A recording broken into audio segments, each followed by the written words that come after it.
All right, so let's move on. Let's get to this next one. So, Terrence, this was a story that you actually brought up on Discord. I don't know if was that today. Was that it It was was today. recently today about Google and Google Glass. And I don't know. I don't know if either of y'all ever had one. I never had a Google Glass. I knew someone who had one, so I actually got to play with one for maybe 20, 30 minutes. But Google is canceling Google Glass a second time. So Google Glass came out almost 10 years ago. It'll be 10 years next month. Back in 2013 in April is when they released the initial version of it. And then I think they canceled it in 2015. Right either right before or right after coming out with like the Google Glass Enterprise Edition, and that's what they're canceling now. But and I've said this many, many times, if it is not Chrome, if it is not Android, if it is not Gmail or Google, what comes inside of Google Drive, like Google Docs, Google Sheets, all of that stuff. If it is not one of them things, you just cannot trust that Google's going to keep anything around for any length of time, because it's like stuff that they have that actually, people are into, they tend to kill. Stuff that they have that people aren't into, they tend to kill. They tend to kill a lot of stuff that they come out with. They say that these are just experiments.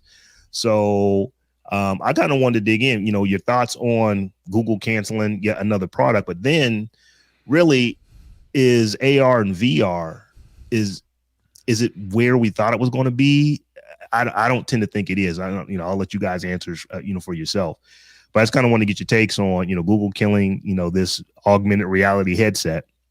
And then the second part of the question is, do you think that, what companies are trying to do with VR, like you think about what Meta is doing with their Quest 2, you think about the Oculus, are these things going to be around for the long haul, or are we just still too early with them?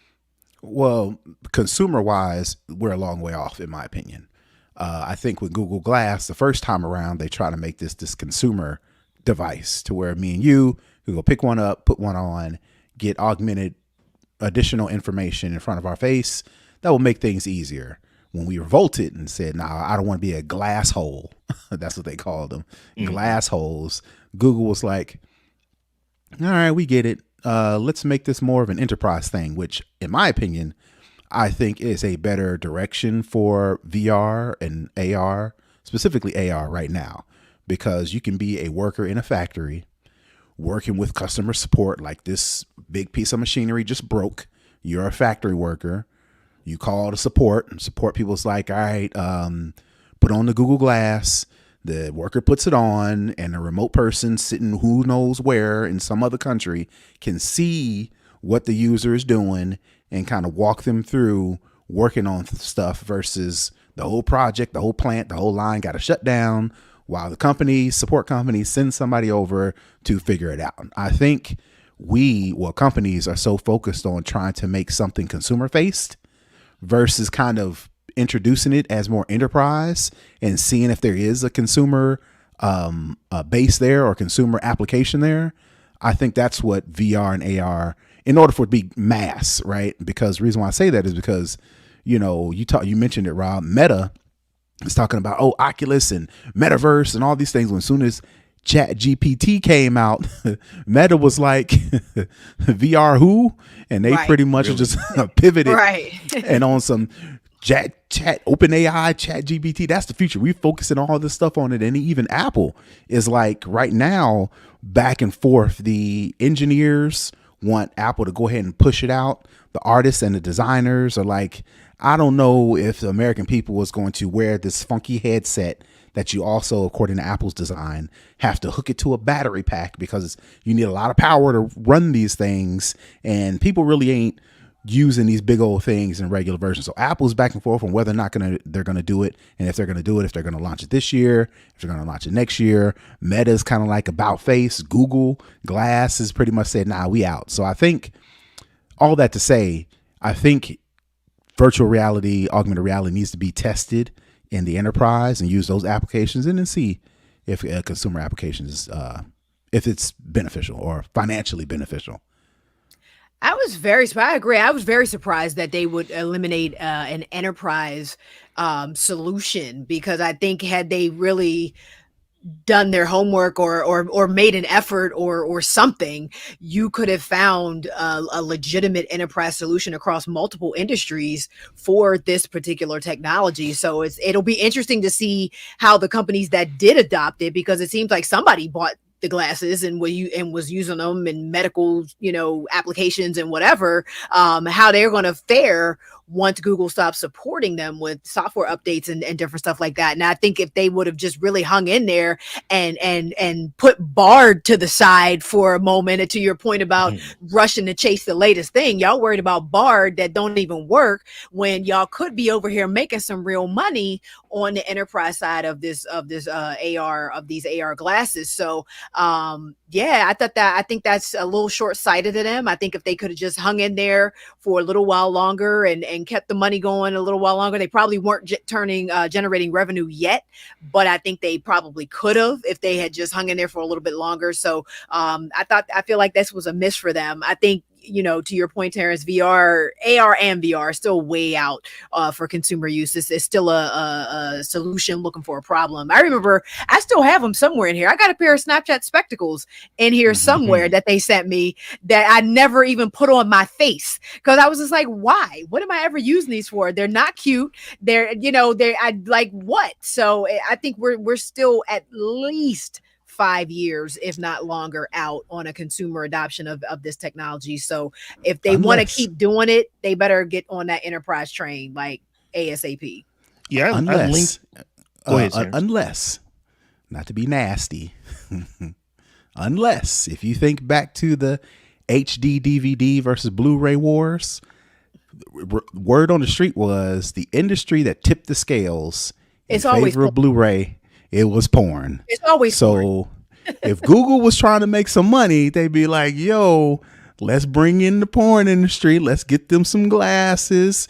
Let them blow it up." Well, I'm surprised all of these headset platforms have not been inundated already with this thing. I'm sure there are rooms already where you can go in and have, do kind of whatever, but I'm, just as far as in the metaverse itself, there are definitely rooms and stuff, but I'm surprised that it's not completely overrun at this point as a way to get people, as a way to drive, the masses to these platforms. Or just for people to understand, which is crazy. Now I get it. That makes sense.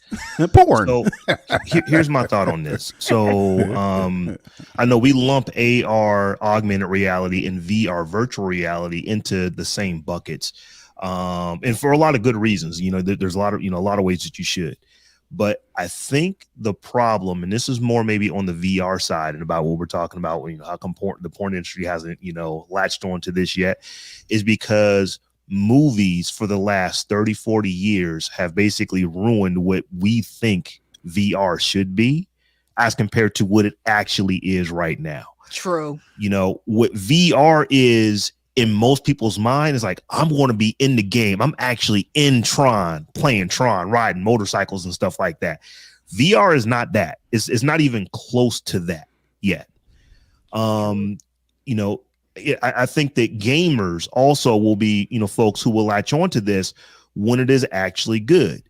As I said, I've actually, I've played with, the Meta Quest, the Meta Quest 2, the Oculus Rift. They're cool, but they are not as good as looking at my really, really good displays right here, right there, and right there in a really comfortable chair with a joystick and being able to see everything that's coming at me. Being able to wear a headset at some point is going to be there. It's just not there today.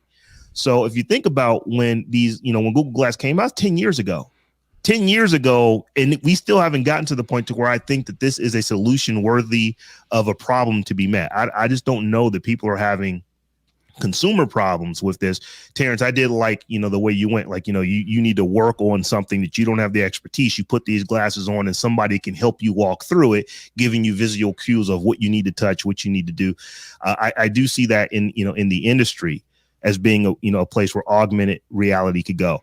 Where I see augmented reality working though, and you're never going to put a headset on. I see it working in heads-up displays in cars. in transportation, to where you literally can talk to your car and say, is there any is there a fast food restaurant near me? And it just comes up and shows you right in like a heads up display, and it's blinking. Oh yeah, around this corner is where a McDonald's is. Something that, you could navigate to it, but it's just kind of cool if you see it, right there in your display as your car is driving you over to it. I see those heads up displays that can do things like that. Do we really need one more thing to distract drivers? I was about to say, especially if Google and they ads get behind it, you on the drive and you see all these ads pop up. Another thing. What you be like, if we get to a point where self-driving cars actually works, I could see that, but I would. And that's what I'm talking about. I'm talking about, autonomous cars, and you're asking, and it's like, it pops up on the display, so you see where you're about to go because you're making a last second change. That's where I'm seeing augmented reality coming in, working for just everyday folks. But like I said, I don't consider myself a hardcore gamer any longer, and I hope that doesn't disqualify me from this, but I don't enjoy playing video games for extended periods of time wearing, these headsets. I just haven't. I can't even think what the PlayStation one is called, but I had it for a quick minute. I just didn't. The games weren't good enough. The screens inside of the goggles weren't good enough that I would forego my really, really good television or my really, really good monitors for that. And then the other thing too is that you actually start to get, they're not necessarily the lightest things in the world. Now, I do believe that the Google Glass was very light because you don't have these big screens and speakers and all that kind of stuff built into it. But when I was like on my PlayStation, playing with the PlayStation VR headset, playing with the Oculus Rift, you actually get tired after a while of just your head going back and forth and left and right and this and that and the other wearing these headsets. The hardware is not even close. I'm sitting here right now looking at my Oculus that has been in the box since I got it as a birthday gift like a year ago, because it's just like it's not convenient enough to motivate somebody to be wearing this bulky, heavy device on their head. It's just not there yet. The hardware's just not there yet.